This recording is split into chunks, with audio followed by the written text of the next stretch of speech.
মোনা উঠে পড়। এই মোনা, আরে আর কত ঘুমাবি? কিছুতেই ঘুমাবে না।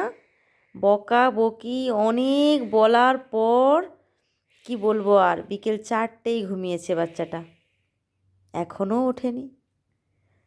মোনা উঠে পড়, রাত্রে কি ঘুমাবি না তুই?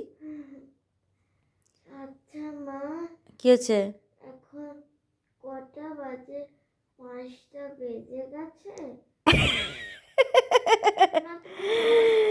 5টা খুঁজছিস?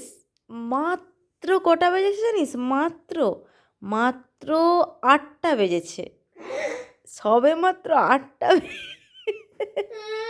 এখন তো বাইরে সব অন্ধকার।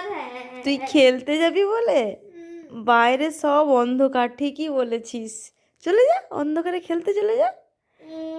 ওই জন্যে বলি মোনা, টাইমে ঘুমা, টাইমে ঘুমা। কটায় ঘুমানো উচিত ছিল আর তুই কটায় ঘুমিয়েছিস? তাই তো এত রাত হয়ে গেল। আরও বাচ্চা 5টা খুঁজছে, বোকা কোথাকার। উঠে পড়, না হলে আরও রাত্রে ঘুমাতে পারবি না। না, আমি এখন ঘুমাবো। নে, খেলতে যেতে পারেনি ওই জন্য বলছে আমি এখন ঘুমাবো। ঠিক আছে, ঘুমা। খাওয়া দাওয়া সব বন্ধ করে তুই এখন ঘুমিয়েই থাক। Good night. ঠিক আছে।